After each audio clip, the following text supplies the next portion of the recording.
Hi everyone, this is Liam Eagle. I'm the Editor-in-Chief here at the Web Host Industry Review. I'd like to welcome you to another of our WHIR webinars. Today our session today is called Getting Customer Support Right, Choosing the Best Model for Your Hosting Business. And it's going to feature Todd Mitchell, the GM of Dedicated Hosting and Global Services at the Planet, who has done quite a few of these webinars with us now. And if you've been to some of the other ones, I'm sure you're familiar with him. I'll let him introduce himself a little better in a moment. Before we start, I'd like to just give you a sense of how it's going to go. Todd's got some slides he's going to go through. We're definitely going to save some time at the end for a Q&A, but if you have questions, you can feel free to submit them throughout the presentation. I'll be keeping an eye on those. And if there's something that's really relevant to what's being said at the time, I'll try to find a polite point to interrupt with those questions. Otherwise, we'll try to address them all right at the end. And if you submit a question that doesn't get answered during the course of the presentation, we're going to have a record of all the questions that were submitted, so we can certainly follow up outside of the webinar afterwards by email or phone or whatever.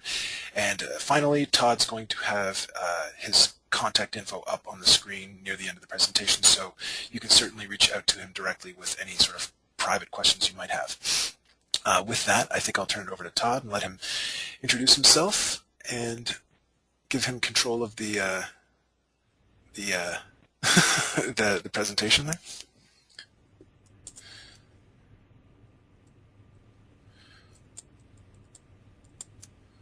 Todd, you there?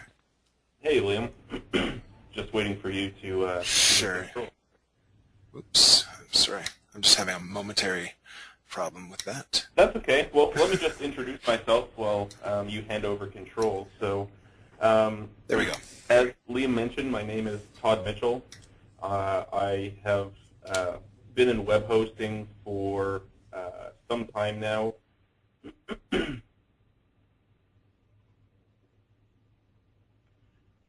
And hopefully you can see the slideshow. We're good. Liam, yeah, good. So I've been in web hosting for about 10 years now. You know, various roles throughout my career thus far. So my first role was with a company in Montreal called Natural Disguise, where I was responsible for the IT and hosting operations, and it was an online interactive media company. So we scaled up very quickly to meet many of our clients' needs. So, you know, that's where I sort of cut my teeth. After that, I joined a company called Site5. It's a pretty popular web hosting company. It's been around for some time. Probably about 10 years now, maybe a little bit longer. And I ran Site5 from 2002 to 2007. That's really where I got a huge bulk of my hosting experience. And in 2007, I decided to leave Site5 and was asked to come join the Planet and help them grow and expand their business. So I've been helping the Planet now since 2007, so just about 3 years, just over 3 years now. So I'm based in Houston, Texas. That's where I'm calling from today, where it's 100 degrees out and near 100% humidity. Love the summers down here. And today, really, what I want to talk to you guys about is a couple of things. One is just a hosting opportunity and what that really means to you. And then we'll start to dive into some of the service model and customer support ideas that I have. Just one thing to keep in mind is that, customer support and some of the ideas that I'm mentioning today are sort of broad spectrum type of ideas, and they may not apply to your specific business. So really today is just a way to think about support, things to consider, and then take some of that back to the shop and sort of make your own mix and bake your own pie to figure out what works for your business, what works for your customers. So I'll start to step through that a little bit, and I'm not going to kill you with slideshows or PowerPoint. Just have a few slides to go through. I really like my presentations to be fun, not filled with a lot of words. So it's just going to be a sort of a discussion. On the screen right now is my contact info. I've done this for the last 4 webinars, including this one. My email address is there. My personal or my business mobile phone number is there as well. So if you guys have any specific questions, any concerns, just want to get my opinion on something, whatever, feel free to call or email anytime. If you're going to call, please make sure it's during business hours. But text anytime or send me an email. More than happy to sit down and talk to you on an ad hoc basis, or if you want to set some time aside, feel free to get a hold of me. Love speaking to everyone in the industry. Hosting is my life, so if you have any questions at all, I've probably had a bunch of the experiences or have seen them based on our install base, so would love to speak to it. So just as a reminder, if you are new to the webinar series, the Planet's been putting on, we've put on 4 webinars, including today's. They're not sales pitches like you might find in other webinars. What we really want to do is just add value to the hosting market, bring some knowledge, some experience, and just some intellect to different aspects of hosting so that we can improve the industry as a whole and start to make it a more sophisticated, more complex business and a little bit less ad hoc-ish as it has been in the past. So some of the topics we've covered in the past, and you can find them on the WHIR.com or you can find them on the Planet's blog. Some of them included developing your hosting business model, where we spoke about really customer density and revenue per server. Really interesting. If you get a chance to check it out. We also spoke about getting more customers for your hosting business. This was a discussion around customer acquisition, where you get more customers, how much should it cost to acquire customers, affiliate programs, and things like that. So that's also out there. The last one we did was expanding your hosting business with cloud services and cloud hosting. That was a really interesting deck that we went through with Carl Meadows. If you get a chance to check that out, we all know that hosting continues to expand, and cloud most especially. So that really rolls into my second chart. And before we get into customer support and what the service model looks like, let's start to understand the opportunities, right? And what you start to see, and really what we all know, is that hosting is really exciting, right? It's a 24/7 service operation. You have businesses depending on you for their livelihood. And more and more people are starting to send their IT needs, their hosting needs, to hosting companies rather than keeping things within their data centers or within their offices. What this chart starts to show from Oppenheimer and Co., and for the colo piece we grabbed some data from Tier 1, is that hosting continues to grow exponentially and very, very quickly. So when you lump shared, dedicated, and complex infrastructure together, you see 15% compounded annual growth rate. That's huge. That you start to see a huge amount of dollars there, and these are all in millions. So if you take the decimal away, you're talking cloud services. It's going to be a $6 billion industry by 2013. Same for complex hosting, dedicated hosting 2.1 billion, shared hosting 4.4 billion. So what you can see is, there's plenty of pie here available for everybody, and there's massive opportunity. So you have your traditional hosting that's growing very quickly at 15% compounded annual growth rate. Then cloud services is exploding. 62% growth from 2007 to 2013. That's ridiculous. You don't see that in very many market segments. And I think we'll continue to see cloud services grow exponentially quick in the near future as the platforms begin to mature. So, you have to wonder why cloud's growing so quickly, and I'll touch on it briefly because I think it's important, and it's one of the reasons why we're in the hosting business. It's probably one of the reasons why you're considering the hosting business, or maybe one of the reasons why you're looking to even outsource what you have to a cloud provider. So the chart that you're looking at right now is an internal rendition by the Planet of Gartner's Hype Cycle. Gartner's Hype Cycle has 5 different areas, all the way from a technology trigger all the way to a plateau of productivity. The difference really is the amount of hype that's going into a specific term or a specific technology, and how mature that technology or hype has gotten. And so when you start from the right and you move back to the left, you see co-location. Everyone knows that it's a real estate play. Rack and stack servers in someone else's facility. They keep them online. You have to go in and service your own gear. Shared hosting came along, which is simply carving up a dedicated hosting server into many slices for some amount of money. Generally not guaranteed resources. Everyone really knows what that is today. GoDaddy has done a great job sort of bringing that to the forefront with a lot of their Super Bowl commercials. And a lot of people have their own personal forums and websites, blogs, and what have you. So it's very much the norm and almost a common household term today. Dedicated hosting and virtualization are relatively new. The dedicated hosting market, we could probably say, is about 10 years old. It sort of started back in 99, 2000, and it's expanded very quickly since then.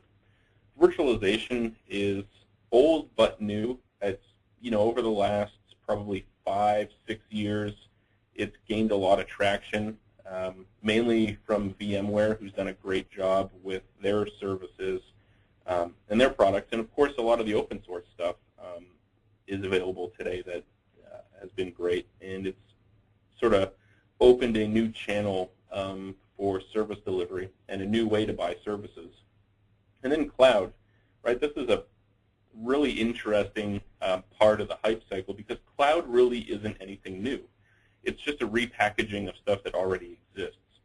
So cloud is really based off virtualization. It takes all of the pieces of what virtualization has done and matured over the last X number of years and put a few more things on top, such as utility billing, the ability to scale up and scale down, a few other things, but nothing really groundbreaking, just a repackaging. And that's why cloud is moving through the hype cycle much quicker than the other areas of hosting. So co-location and shared hosting, even dedicated hosting, has taken 10 years to get to the plateau of productivity where it's fairly commonly used term and name. Cloud will not take 10 years to go through the hype cycle. People are making predictions left and right on, will it take 2 years, 3 years? I think that probably in the next 18 to 24 months, there's going to be a much broader adoption of cloud hosting services than what we have today. That will probably get it down into the slope of enlightenment. Now, it still has some maturing to do around platform design, platform reliability. However, it will likely get through that very, very quickly as I'm predicting we'll see more consolidation in the cloud services market in the near future, and that will bring maturity. Think of when hard drives came out probably in mass production in the early 80s. I was just a little boy, ripping apart my parents' computer at the time, but I certainly remember, walking into a standard electronics store and seeing, 200 brands of hard drives.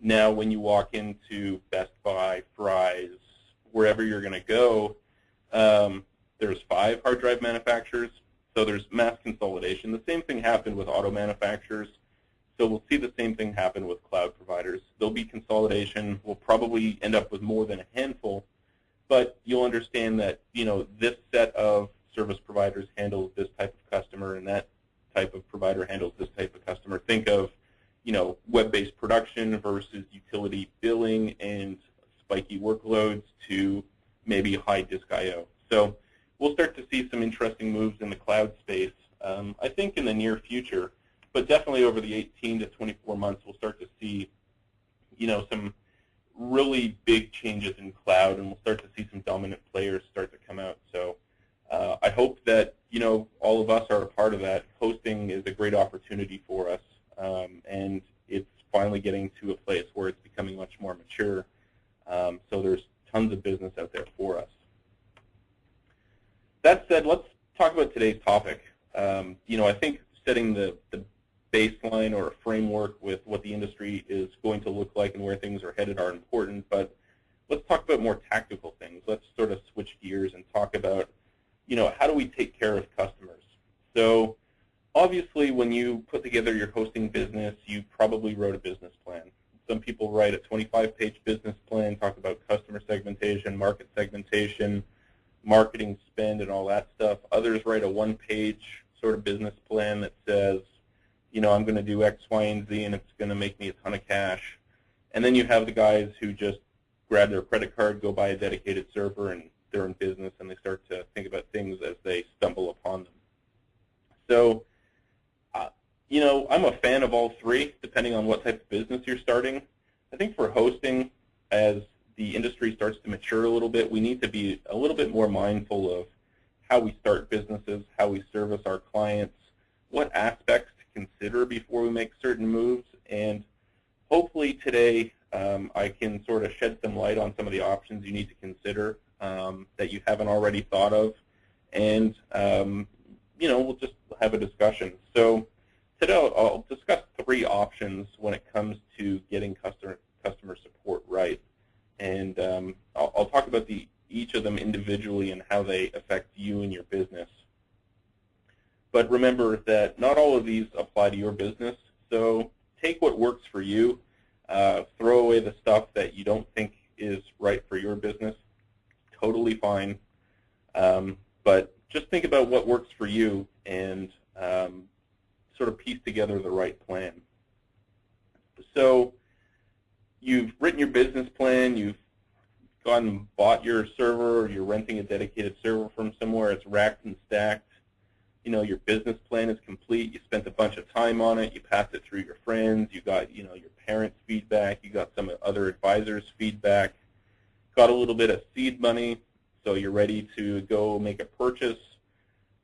Your website's online, you spent, you know, the last 48 hours drinking a bunch of Red Bull, sitting at your desk, banging on a website, trying to get it out. Got your merchant account ready, so you're ready to start accepting credit cards. You went and customized an online shopping cart from the open source community, or you've grabbed a billing application that just integrates right into your website. And you also started executing on your customer acquisition strategy. So how do you start getting customers? How do you get them in the door? And you start putting that machinery into in line. So you start to acquire clients. So you start to transact business online. You're up ready for business. Everything's flowing. You've done a bunch of test transactions. You're making sure that if someone puts a negative value in the quantity of a hosting order, it doesn't actually credit their credit card, but just doesn't submit the order. Something to be very mindful of. I've seen that happen in the past. And you sit and wait. And you're waiting. And you're watching your email very intently because you've learned from movies that if you build it, they will come. So you're expecting your transaction to happen very quickly, your first one. And sure enough, you see your parents sign up, you see your brother and sister sign up. We've all been there. It's fun to have those transactions. It puts a little bit of money in your pocket because you're definitely not going to refund those orders. You're definitely going to take them. But what happens is by probably about the 15th transaction, and this has happened for me a bunch of times, it's usually between 10 and 20, you get your first real customer. And you're thinking to yourself, holy crap, I now have someone who is paying me money and their business is going to start to depend on me, both from a website perspective, maybe they're generating revenue, and they probably have their corporate email, and they now rely on you.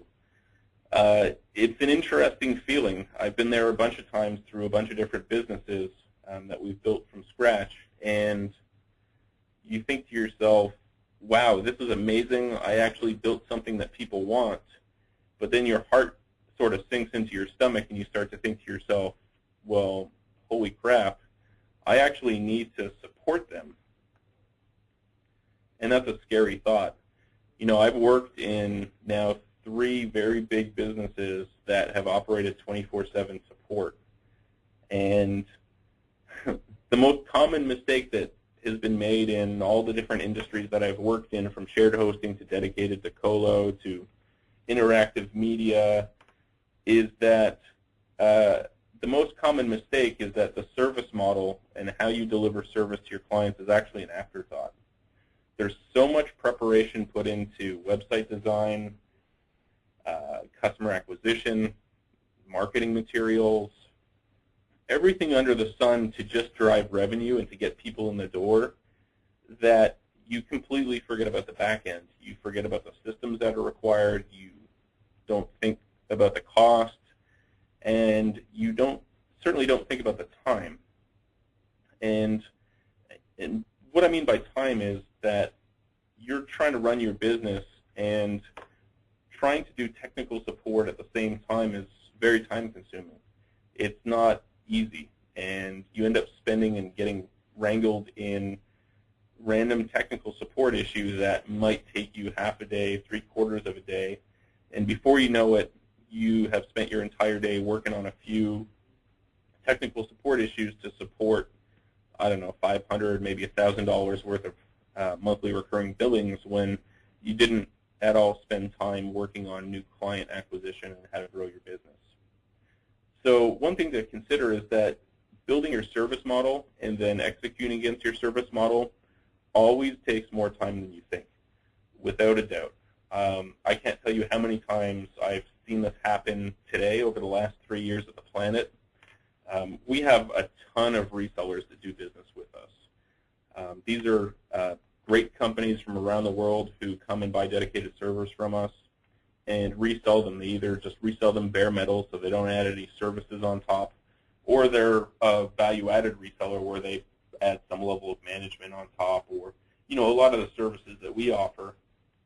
And when you're speaking to them, we have them in and we talk to them on a regular basis, and the sort of recurring theme is, wow, getting the customers in the door is difficult, but it's certainly the easiest part of my business. Running a support operation is much more difficult than I thought. And so you start to ask them questions like, well, what did you think it would be like? How much did you think it would cost? How much time did you think it would consume? And some of them have very insightful answers, but some you sort of get the deer in the headlights look. And it's not just here, it's almost everywhere. I've been in that same position as well, where they're just caught off guard. And it's an okay position to be in if you're ready to do a lot of hard work in a short period of time. So you just have to sort of grab your boots and get to work. It's very difficult. So one of the things you need to consider is, how do you provide service to your clients from a support perspective without killing the bank? And it can be easy and it can be difficult. And when you speak about the bank, it's not always money, right? It doesn't actually have to be a dollar value, but it could be liability that you're accruing through service level agreements. It could be just time spent doing support issues as opposed to doing something else. Or it could simply be paying employees to do support. So I want to talk to you guys a little bit about the 3 support options I think are viable for any hosting provider, and then you can decide which one works well for you. So first you have to consider what your service model is. And what I mean by that is, what are you willing to do for your clients? This is very important because it helps drive every other decision that you make. So for instance, let's talk about shared hosting. Let's talk about dedicated hosting because I'm most familiar with that and we're close to that. Probably most of us resell dedicated servers.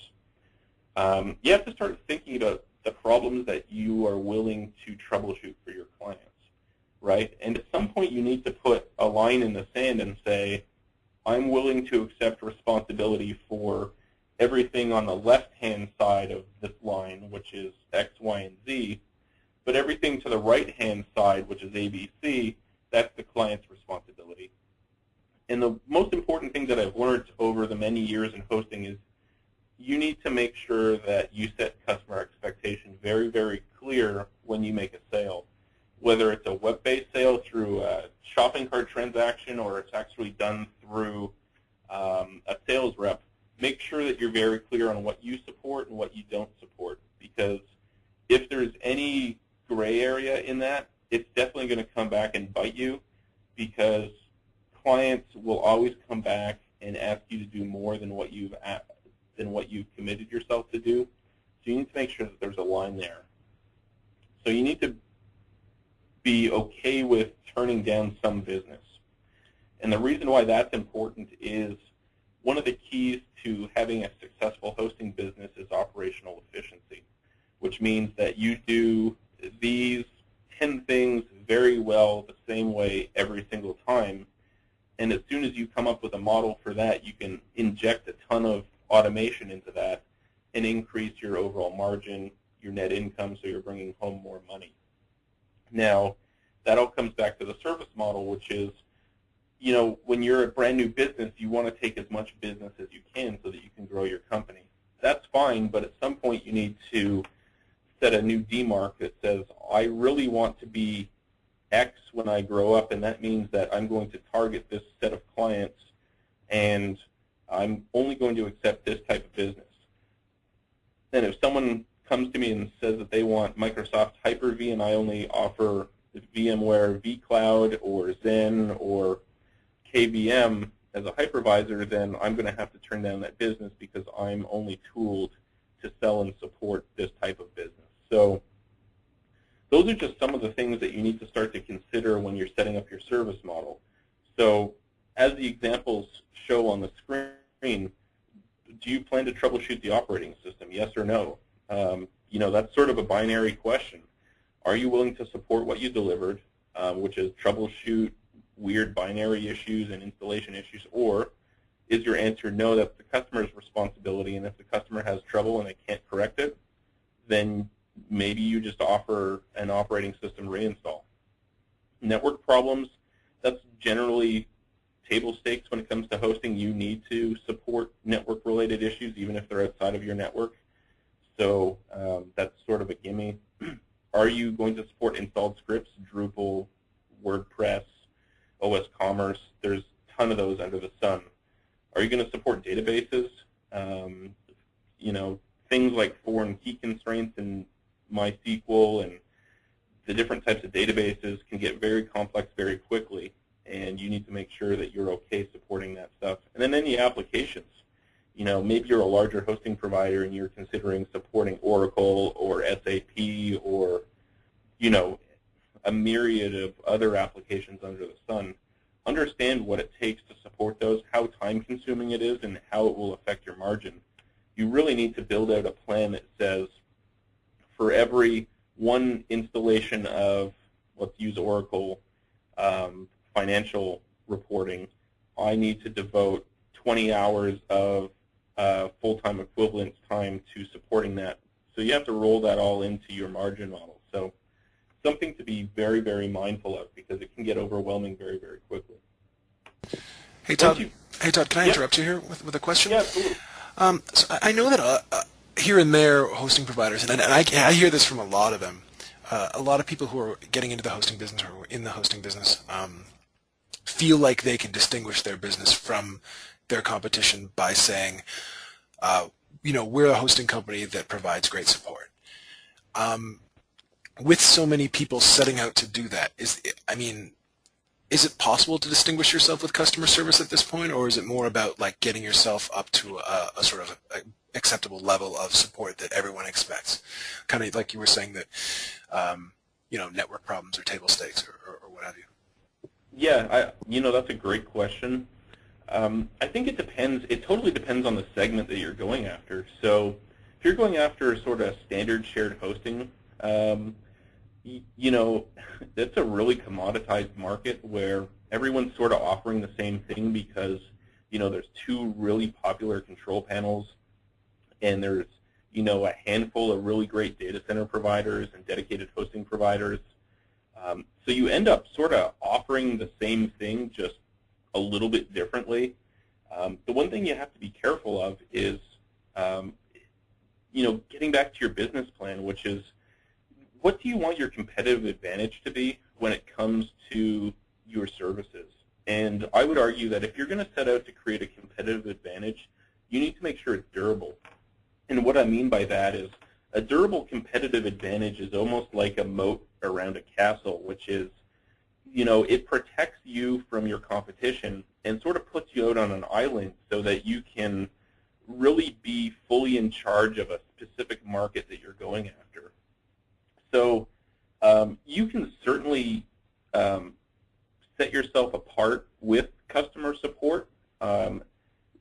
It's 100% doable, and when you consider some of our competitors, certainly some of them have done a great job marketing customer support, and you can make a really great business out of that. However, understand the costs behind customer support. If you say that, hey, I'm running a dedicated hosting business, and I guarantee that I will pick up the phone without an IVR system, so no, press 6 for this, 4 for that, 12 for that, and I guarantee that the person who picks up the phone will be able to correct your issue and will answer the phone within 2 rings, that's going to cost you a fortune.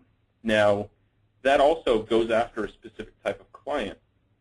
You could make the assumption that someone who needs that level of support will use it and is likely very needy from a support perspective. So that might actually drive up your cost. So you just have to be very careful. I think that, yeah, you can make a great business offering the best type of customer support for this segment. Maybe it's financial applications, maybe it's business applications.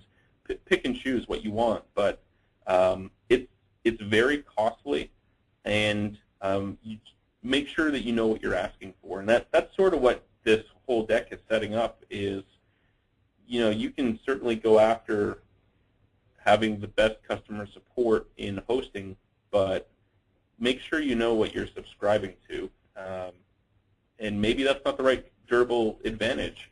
And it totally depends on your business plan, depends on your funding level, depends on your tolerance for certain things. So, yeah, I would say that sort of an interesting question. It totally depends on the business. We could sit down and talk about 10 different businesses, and we could talk about how throwing a lot of people at the problem is a great idea. And in the same breath, we could also discuss how it's a horrible idea for the same business. So totally up to you, totally up to your region, to your business, to your segments, to your both business and customer segments. So great question, though. Let me follow that up with one thing. So let's assume that we're talking about the sort of smaller reseller that we started out talking about, right?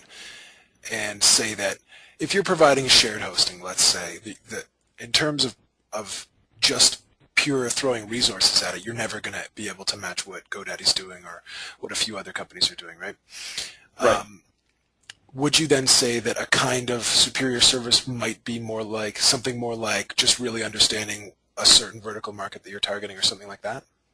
Well, so yes, I mean, I certainly think that's a better way to go about it, rather than going after the very broad approach, which is, hey, we're the best hosting provider and you should come to us.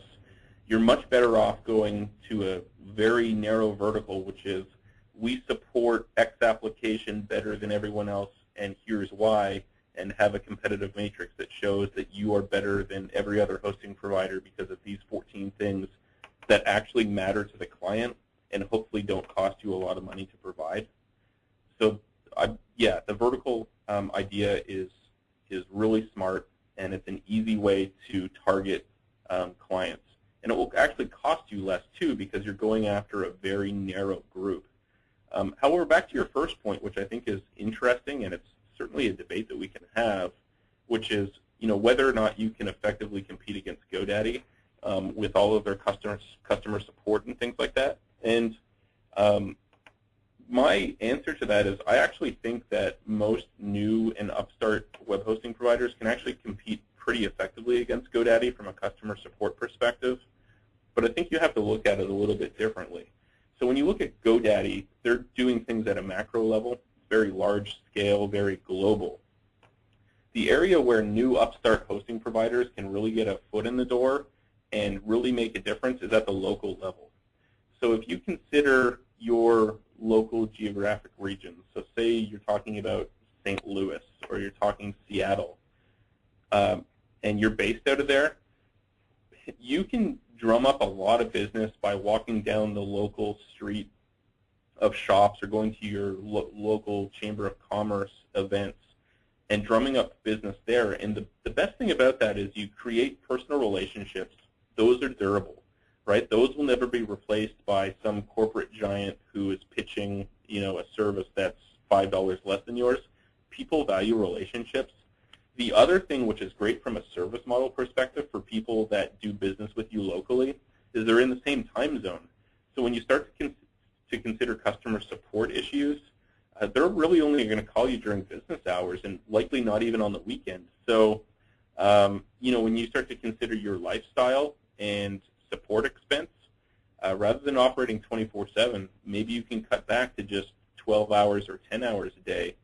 And that's really where you can make a lot of differences. Go after the local market. And, people always think online advertising is the best thing. Let me attract as many clients as possible. But maybe when you look at your business plan and your service model, maybe the best bet is fewer clients but higher dollar and local so that you don't have to work a ton of hours.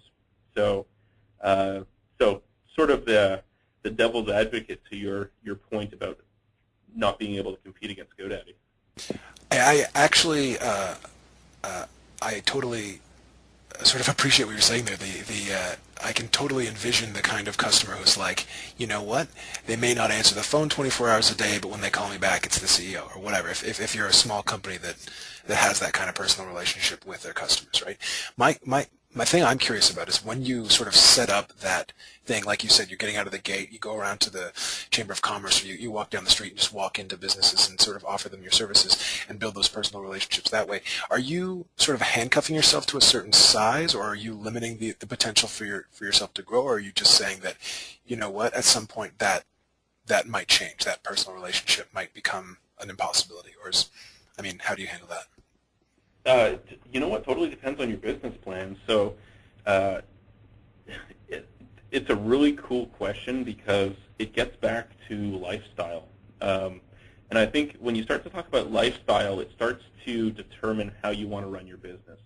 And what I mean by that is, so maybe you decide to limit your hosting business to St. Louis. And maybe the addressable market in St. Louis is a maximum of, I don't know, 10,000 hosting customers.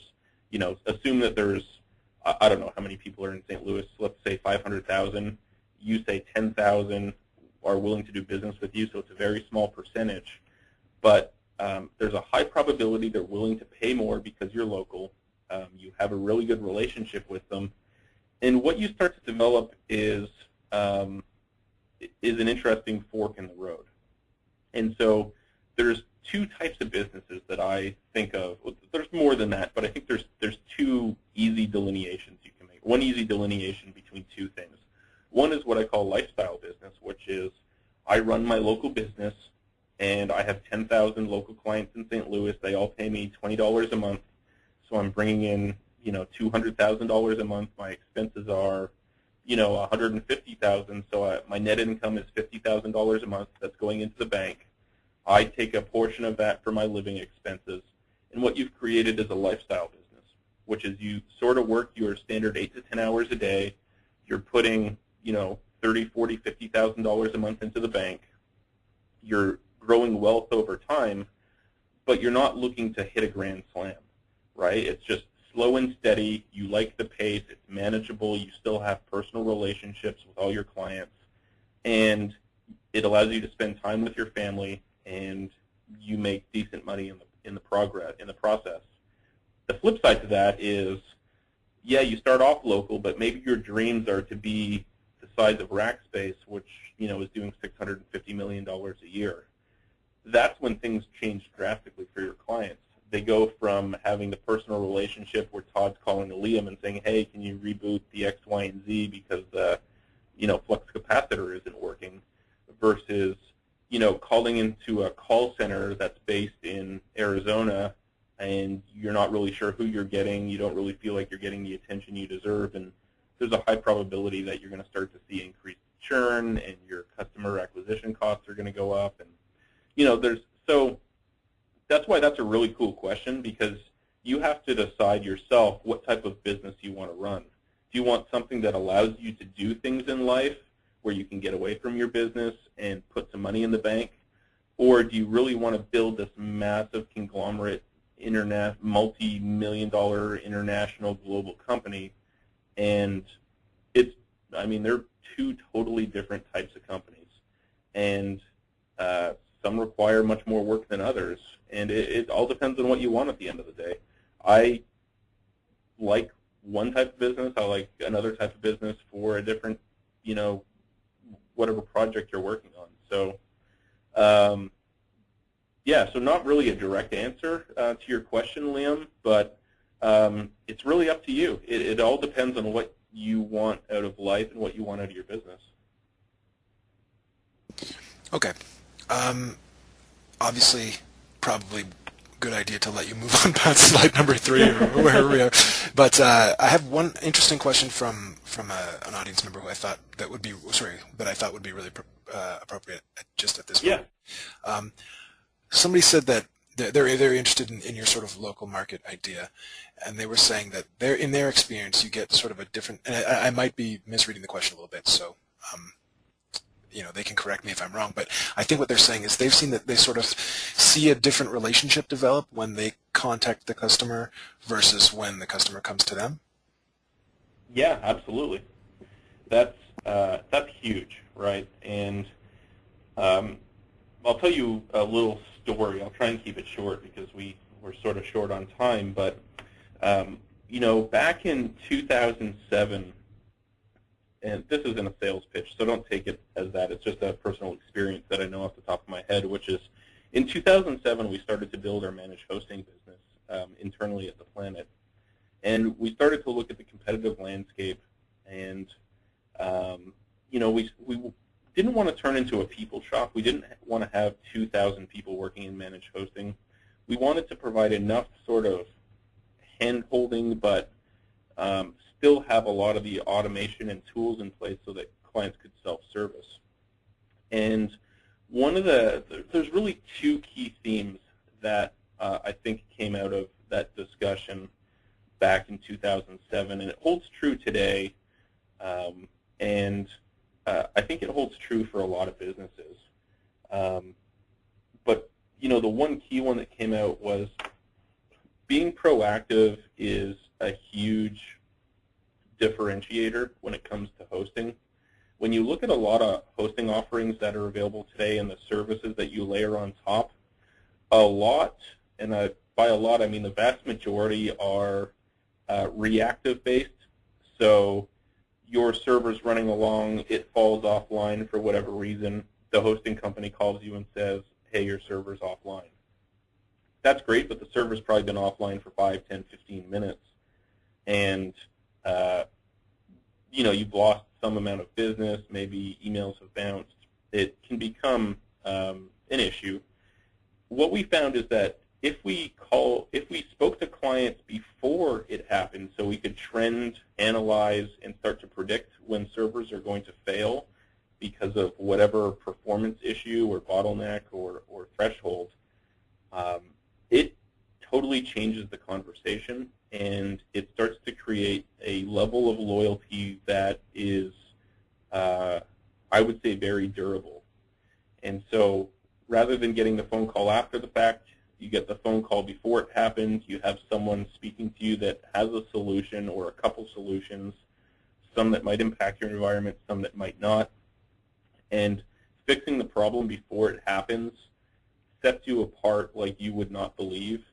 And that personal relationship and that level of service is durable, and clients, even for thousands of dollars of difference per month, will not break that because they love that level of service.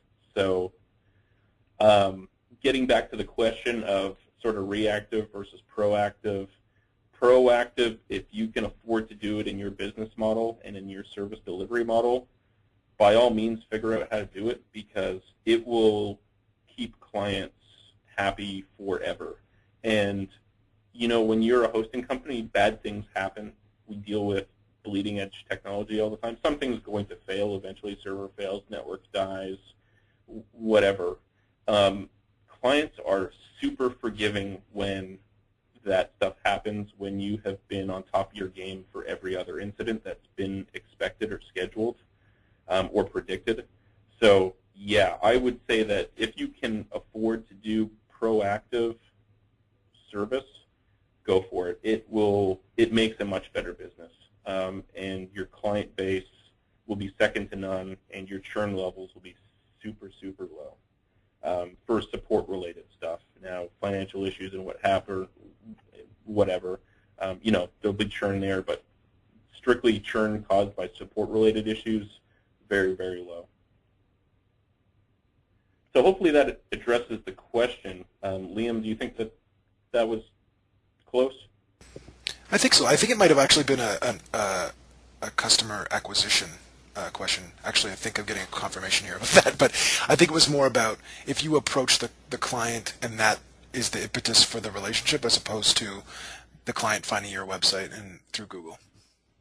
Oh, well, yeah, that's a completely different question. But the one thing that you have to be careful of is that they need to know about hosting, and they need to need it. They need to want it, because during customer acquisition, a lot of times you don't want to be doing customer education because that will take a lot of time and drive up your customer acquisition costs. Your best result is to go to like local events like the standard Linux event or the Microsoft event or the WordPress event where everybody knows about hosting. Those are those sort of target-rich environments, if you will, for hosting customers. And if you can get them locally, then you'll do very, very well. So that was a shorter answer, and hopefully it answered the right question. I think so. Good. I want to see your other slides. So, I know, it's really good. So let me motor through them real quick. I know that we'll probably have a couple of questions at the end. So we have about 12 minutes left. So let me sort of pick up the pace a little bit. And if you have any questions, just let me know. But I probably have about 3 or 4 slides left. And some of them are really obvious, so we don't have to spend a lot of time there. But so moving on to the next slide. So first we spoke about sort of what's your service model and what are you willing to do for your clients. The next question that you need to ask yourself before you start to develop a service model is, what have you promised your clients? And this will heavily affect how you service them, which is, do you have fulfillment guarantees? Are you saying that, yes, I will deliver your server, your service, your whatever within X period of time? And this gets back to service level agreements where, you say that you will deliver X within Y period of time, and if not, you owe me Z. And a lot of times that's a service credit, so it's actually real money coming out of your pocket. So this needs to be a really sort of comprehensive, very sophisticated discussion on what you're willing to promise and what you're not willing to promise, because it will affect every part of your business, and even more so if your business isn't highly automated. What about hardware replacement SLAs? A server that you sold is now offline. Are you promising that you'll get it back online, or at least that piece of hardware swapped within a period of time? What about support responsiveness guarantees? This is something that we promise in managed hosting. We have tons of metrics around this, and we watch this like a hawk because we guarantee that we'll get back to you within 15 minutes on any severity 1 issue. Very important to those clients because something has gone wrong in their environment. Maybe they did a code push and ruined the operating system. Maybe they were restoring a database and it keeps failing and they're offline. So that's very important. What about network guarantees, network uptime guarantees? Also very important to consider. So just more of the things that you need to start to consider when developing sort of your service model. Are you able to hold up to these? You don't want to put something out there and never live up to it because you'll develop a very poor reputation in the market. Also, you also have to consider your liability, right? As you start to grow your company and you add more and more clients, are you okay with the liability? Do you have the necessary insurance policies in place to back you if something catastrophic happens. So, for instance, you now have 10,000 clients. You guarantee them 100% network uptime, and you have a router fail, and everything's offline for 5 hours, and your SLA means that you now owe your clients $250,000. Are you able to take that sort of service credit hit? Do you have an insurance policy in place to cover that so you can recoup some of that expense? All things to consider. And then at the end of the day, does it matter? Consider the clients you're going after. If they, only use you for email, or they only use you occasionally for X, Y, and Z, you might not need to have very, very strict service level agreements. Maybe they're okay with 4-day fulfillment times and network guarantees of 95%. So understand the market that you're going after, and then tailor your service level agreements for those markets, so that you don't put yourself in a bind when you don't need to, especially when clients really don't expect it. So you sort of put all this stuff on the plate, and we've spoken about 100 different things today, but we got sort of talking about lifestyle business.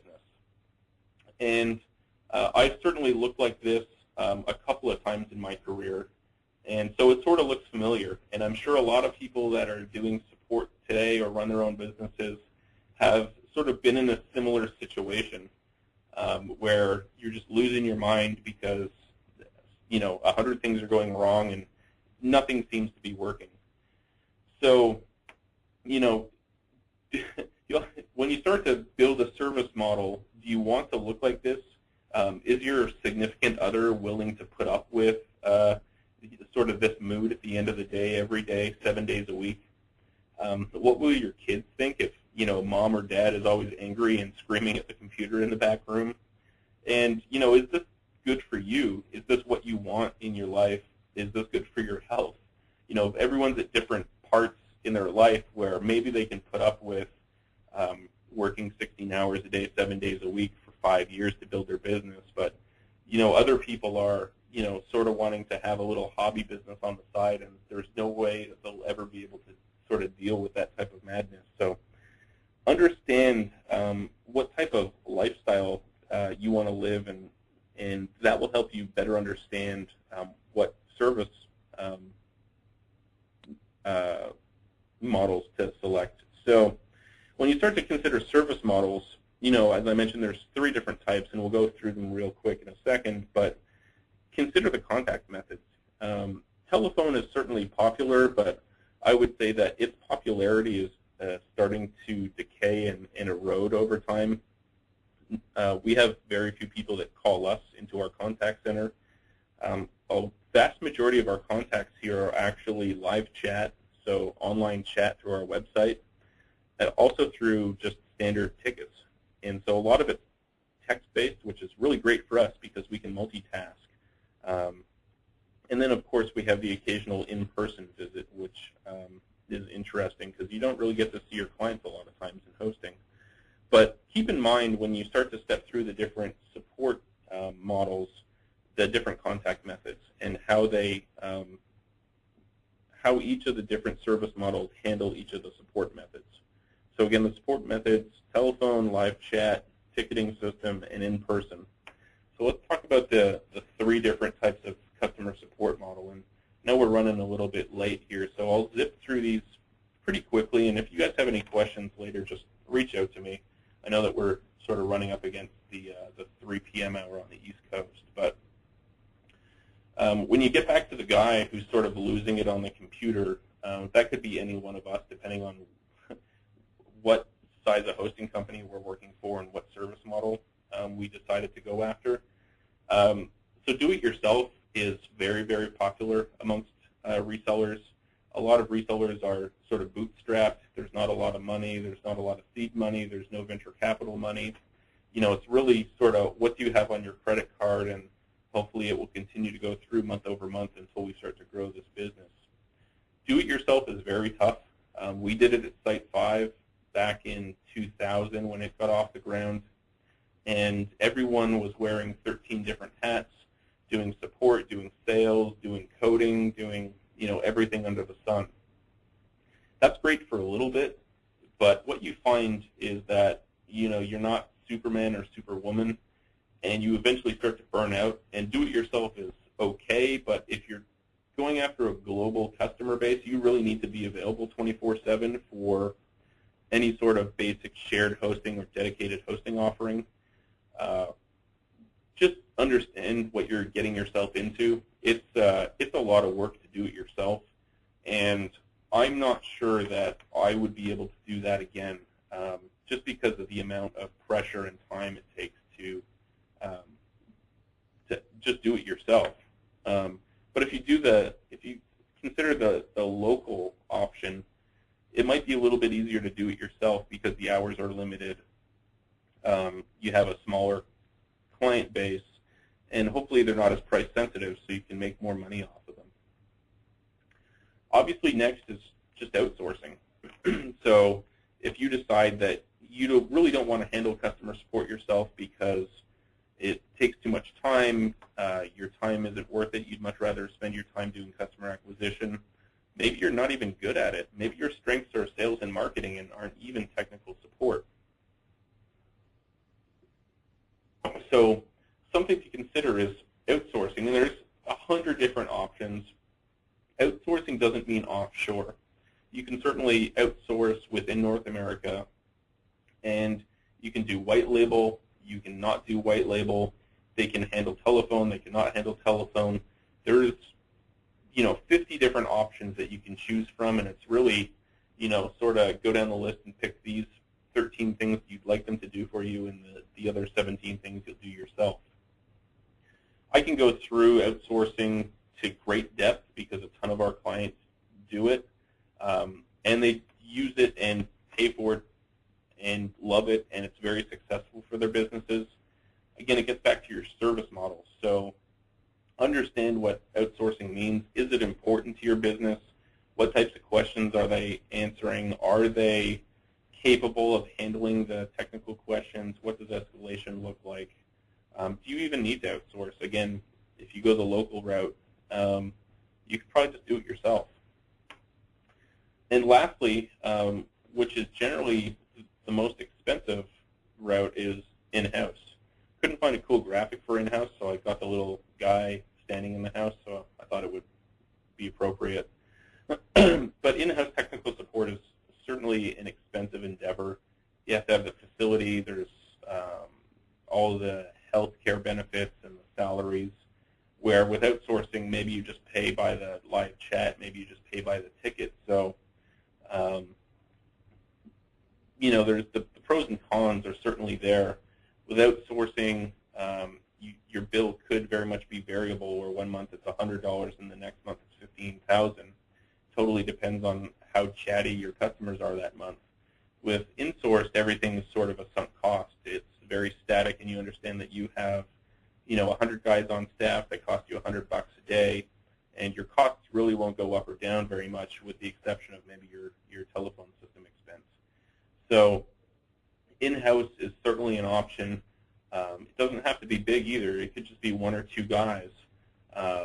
So something to consider. I know a lot of people who start web hosting companies sort of go up through the ranks. They start doing it themselves, realize that it's consuming too much time, then they go the outsourced route, do that for a little while until the business grows a little bit more, cash flow frees up, and then they start hiring people, and they start to grow their business that way. So it's not like you just have to choose one and you're stuck on it.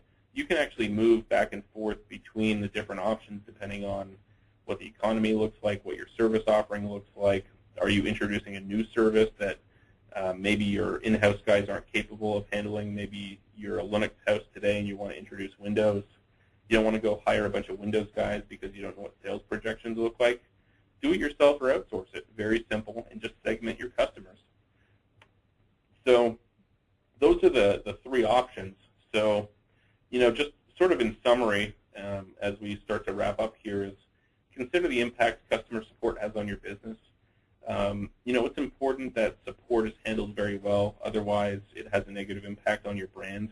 And word of mouth will kill you very quickly if your support fluctuates. So try and keep it consistent.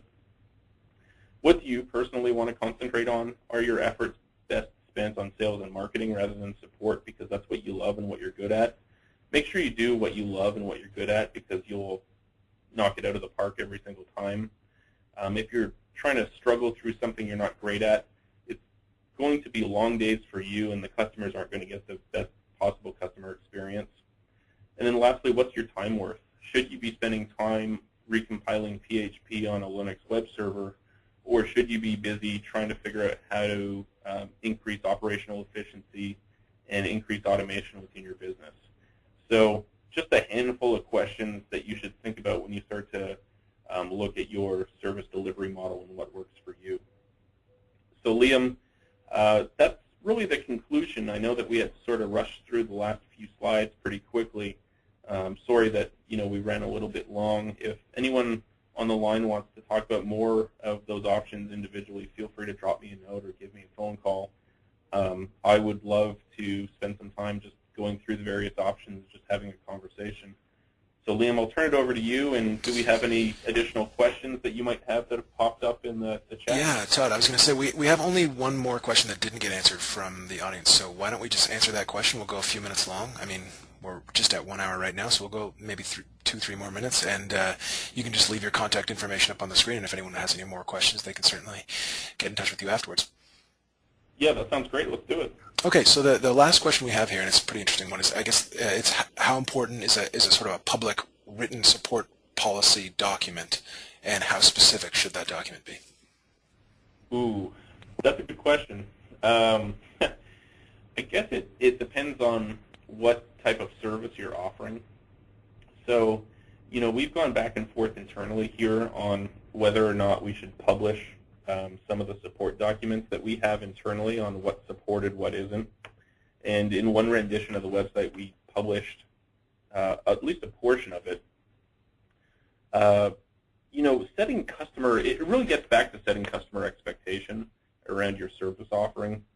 I think it's really critically important that that's done as soon as the customer comes in the door as a potential client, even before they sign up. Now, putting a document online is tough because it needs to be so broad and address so many different questions and concerns that clients might have. It's really hard to create a catch-all without being super generic and sort of writing everybody off as you're not going to support them. And sometimes it comes off a little bit poor to clients. So, think of yourself as a client going to your website, browse around, you're going through some of the service offerings, and it's like, well, what do we support? You click that link, and it's a huge list of stuff you will and won't do. Sometimes that can be a little bit distracting. It can be a speed bump for clients. And, that is tough, and you really don't want to put very many objections in the way of a potential sale. So what I would encourage you to do is have yourself or have your salespeople understand what your support matrix is. So if you're a dedicated hosting provider, make sure that they fully understand that we'll do X, Y, and Z and have some internal document that they can reference, which is, okay, for operating systems, we'll do a kernel recompile. We'll make sure that we'll use Yum to update the operating system, and, we'll do these 14 other things. But anything above and beyond that is really sort of at an hourly rate, or we simply won't touch it. And I think it's better to have an open conversation with the client rather than putting up a massive document online, which is sort of a checklist of we will and we won't do these 14 things. You think of it as just putting a big barrier between you and a sale. And your best bet is, do it in pre-sales. Hopefully you can get them in live chat or on the phone. Especially if you get them in live chat or phone, there's a higher probability of you closing the sale.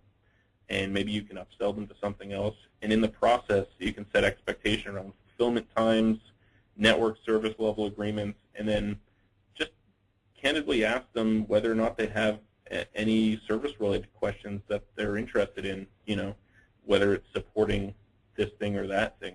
And I think you make it a conversation. If you make it a conversation, then you disarm the client. They feel very welcomed.